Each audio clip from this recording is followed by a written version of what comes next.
എടാ, നീ ഒന്ന് ഒരു സിറ്റുവേഷൻ ആലോചിക്കുക. രാവിലെ നമ്മള് ഉറക്കത്തിന്ന് എണീക്കുന്നു. ഉം, ഭയങ്കര ഹാപ്പി അല്ല, ഭയങ്കര സാഡും അല്ല, ഒരു സ്റ്റഡി ഡേ. രാവിലെ വന്ന് നമ്മുടെ മോർണിംഗ് റുട്ടീൻ ഒക്കെ ചെയ്തു. നമ്മള് ഒരു ചായ എടുത്ത് വന്നിരുന്ന് ഒന്ന് സിപ്പ് ചെയ്ത് കുടിക്കുന്നു. കയ്യിൽ ഫോണുണ്ട്. ഓക്കെ. ഇങ്ങനെ മെസ്സേജസ് സ്ക്രോൾ ചെയ്തുകൊണ്ടിരിക്കുമ്പം ആരുടെ ഒരാളുടെ മെസ്സേജ്, അതിൻ്റെ അകത്ത് ഒരു ബ്ലെയിമിങ് മെസ്സേജാ. നിന്റെന്ന് ഇത് ഞാൻ പ്രതീക്ഷിച്ചില്ല, നീ എന്തിനാ ഇത് ഇങ്ങനെ ചെയ്തേന്ന്. ഓക്കെ. അപ്പത്തേക്കിനും ആ കുടിച്ചുകൊണ്ടിരിക്കുന്നതിന്റെ ഒരു സുഖം പോയി. ചായ അവിടെ വെച്ചു. പിന്നെ ആ മെസ്സേജ് ഒന്നും കൂടെ വായിക്കുന്നു. ഓക്കെ. അതോടെ ആ ബിൽഡ് ചെയ്തുകൊണ്ട് വന്നൊരു സന്തോഷമില്ലേ, ഒരു ദിവസം സ്റ്റാർട്ട് ചെയ്യുന്ന സന്തോഷം, അതങ്ങനെ പോയി. അപ്പം ശരിക്കും ഇങ്ങനത്തെ ഒരു സിറ്റുവേഷനിൽ നമുക്കിവിടെ ചിന്തിക്കേണ്ട ഒരു കാര്യം എന്താണെന്നറിയോ? നമ്മളുടെ സ്വന്തം ഹാപ്പിനെസ് ഇതുപോലെ ഹാപ്പിനെസിന്റെ ഒരു റിമോട്ട് എന്ന് പറയുന്ന ഒരു സാധനം ആരുടെയെങ്കിലും കയ്യിൽ നമ്മൾ കൊടുക്കേണ്ട ആവശ്യമുണ്ടോ? ഇല്ല, നീ ഒന്ന് സിംപിളി ആലോചിച്ച് നോക്കും. നമ്മുടെ റൂമിലെ AC-ന്റെ നമ്മളെ TV കാണുമ്പോഴെ TV റിമോട്ട്, ഈ റിമോട്ട് നമുക്ക് ഏറ്റവും ഇഷ്ടപ്പെടാ നമ്മുടെ നമ്മുടെ കയ്യിലിരിക്കുമ്പോൾ. കയ്യിലിരിക്കുമ്പോൾ. അപ്പൊ പിന്നെ നമ്മുടെ ഹാപ്പിനെസിന്റെ റിമോട്ട് വേറെ ആൾക്ക് നമ്മൾ കൊടുക്കാൻ ഓ, പാടില്ല. അതെനിക്ക് വളരെ ഇഷ്ടപ്പെട്ടു കേട്ടോ. സത്യല്ലേ?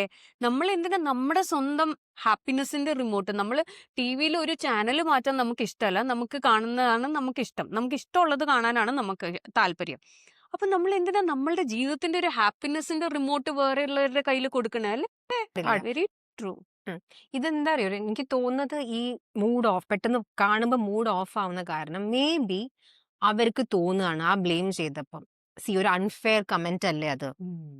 ഇന്റെ സെൽഫ് എസ്റ്റീമിനെ, ആ വ്യക്തിയുടെ സെൽഫ് എസ്റ്റീമിനെ ബാധിച്ച പോലെ തോന്നുന്നോണ്ടായിരിക്കും പെട്ടെന്ന് അവരുടെ മൂഡ് ഓഫ് ആവുന്നത്. അല്ലെങ്കിൽ ആ ഒരു ആൾ ഒരു ബ്ലെയിം ചെയ്തതിന് എന്തിനാ അവർക്ക് എഫക്ട് ചെയ്യേണ്ട ആവശ്യം? പക്ഷെ ഗോകുസി, അത് ഇന്റൻഷൻ. ഇപ്പം ഞാൻ ഒരാളെ ഹേർട്ട് ചെയ്യണം എന്നുള്ള ഇന്റൻഷനിലല്ല ഒന്നും ചെയ്തത്. ഞാൻ ഒരു നല്ലത് വരട്ടെ എന്ന് ഓർത്തിട്ട് നമ്മൾ ചെയ്തു എന്ന് വിചാരിക്കുക. പെട്ടെന്ന് അങ്ങനത്തെ ഒരു കാര്യത്തിന് നമ്മൾ ബ്ലെയിം കേൾക്കുമ്പോൾ നീ പറയുന്ന പോലെ അത് സെൽഫ് എസ്റ്റീമിനെ അല്ലേ ഹേർട്ട് ചെയ്യുന്നത്?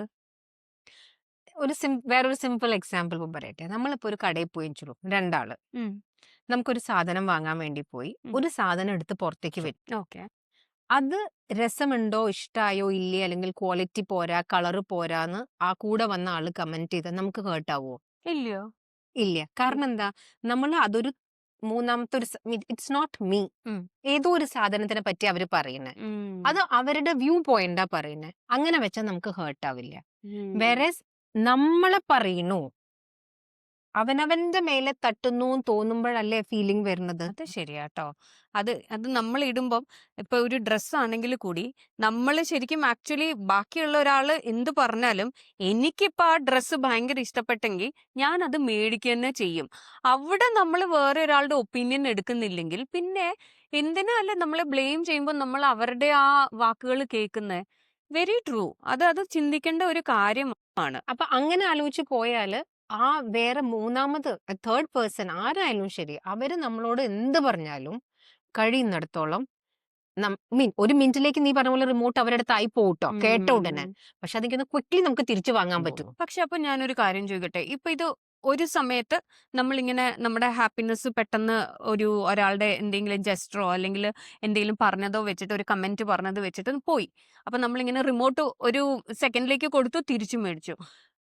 അത് മേടിക്കാൻ പറ്റും. പക്ഷെ വാട്ട് ഇഫ് ഇത് ഫ്രീക്വന്റ് ആയിട്ട് നടന്നുകൊണ്ടിരിക്കുകയാണ്?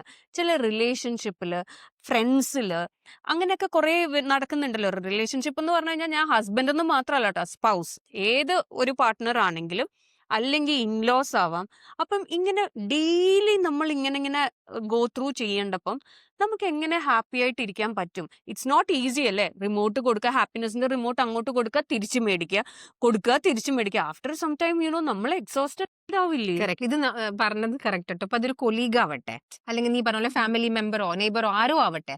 പക്ഷെ ദ തിങ് ഇസ് ദാറ്റ് നമ്മൾ ഒരുപാട് ഡ്രെയിൻ ചെയ്യും. കാരണം നമ്മൾ ഒരുപാട് എഫേർട്ട് ഓരോ പ്രാവശ്യം ഇടേണ്ടി വരികയാണല്ലോ. അപ്പൊ എനിക്ക് തോന്നുന്നത് ഈ സമയത്തായിരിക്കും ഇവര് പറയുന്ന പോലെ സെറ്റ് യുവർ ബൗണ്ടറീസ് എന്ന് പറയുന്നത് കറക്റ്റായി വരും. ഒന്ന് രണ്ട് പ്രാവശ്യം നമുക്ക് ഇതേ എക്സ്പീരിയൻസ് വന്നാൽ, ഇന്റൻഷനലിയോ അല്ലേ, പക്ഷെ അവര് പറയുന്നത് ഓരോ പ്രാവശ്യം നമ്മൾ എഫക്ട് ചെയ്യുന്നുണ്ട് തോന്നിയാൽ എനിക്ക് തോന്നുന്നു we have to be very clear. അതെ. വെർബലി പറയാം, ആ പറഞ്ഞത് എനിക്ക് ഇഷ്ടപ്പെട്ടില്ല. ഒരുവിധം അറിവുള്ള ആൾക്കാരാണെങ്കിൽ വേണം വെച്ചിട്ട് ഇനി അത് ചെയ്യില്ല. ഇനിയിപ്പൊ അവരറിയാതെ അവരുടെ ഹാബിറ്റ് ആണെങ്കിൽ നമ്മൾ കുറച്ച് ഡിസ്റ്റൻസ് മെയിൻറ്റെയിൻ ചെയ്യലേ എനിക്ക് തോന്നുന്നു ചലോ ഇവിടെ ചിലപ്പം ഇന്റൻഷനലി ചെയ്യുന്നവരും ഉണ്ടാവാം. ഇപ്പം നമ്മൾ ഈ എന്താ പറയാ ഒരു വർക്ക് അറ്റ്മോസ്ഫിയറിലെ പൊളിറ്റിക്സ് എന്നൊക്കെ പറയുന്നത് പോലെ നമ്മളെ എന്താ പറയാ നമ്മളൊന്ന് പൊങ്ങി വരുന്നു എന്ന് പറയുമ്പോൾ നമ്മളെ താഴ്ത്ത് കാണിക്കാൻ വേണ്ടിയോ അല്ലെങ്കിൽ നമ്മളുടെ സെൽഫ് എസ്റ്റീം കോൺഫിഡൻസിനൊക്കെ കളയാൻ വേണ്ടിയോ ഇങ്ങനെ കണ്ടിന്യൂസ് ആയിട്ട് ബ്ലെയിം ഗെയിം ചെയ്തുകൊണ്ടിരിക്കാനും പറ്റും. അപ്പം നീ പറയുന്നതാണ് വളരെ ട്രൂ. എന്തെന്ന് പറഞ്ഞു കഴിഞ്ഞാൽ നമ്മൾ നമ്മളുടെ ഒരു ബൗണ്ടറി സെറ്റ് ചെയ്താൽ നമുക്ക് അങ്ങനെയുള്ളവരെ ബൗണ്ടറിയുടെ അപ്പുറത്തേ നിർത്താവുള്ളൂ. അവരെന്ത് പറഞ്ഞാലും ഒരു ചെവി കൂടെ കേൾക്കാം മറ്റേ ചെവി കൂടെ വിടുക എന്ന് പറയുന്നത് പോലെ വിടുക, ഉള്ളിലോട്ട് എടുക്കാണ്ടിരിക്കുക അല്ലേ? നമ്മുടെ റിമോട്ട് നമ്മൾ സൂക്ഷിച്ചു വെക്കുക, കറക്റ്റ്. ചിലപ്പോ ഒളിപ്പിച്ചു വെക്കുക, ആളെ നോക്കിയിട്ട് അല്ലേ.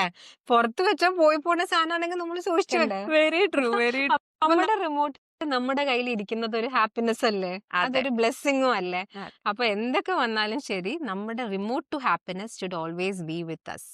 നമ്മളെ കയ്യിൽ ബ്ലെസ്സിങ്സ് കൗണ്ട് ചെയ്യാൻ ഒരുപാടുണ്ട്. വി ഓൾവേസ് കൗണ്ട് ആ ബ്ലെസ്സിങ്സ് അല്ലേ. അപ്പൊ ആ കൂട്ടത്തിൽ ഈ ഹാപ്പിനെസ് റിമോട്ടും നമ്മുടെ ബ്ലെസ്സിങ് ആണ് നമ്മുടെ. Thanks for watching echoes of her with. Ren and Go.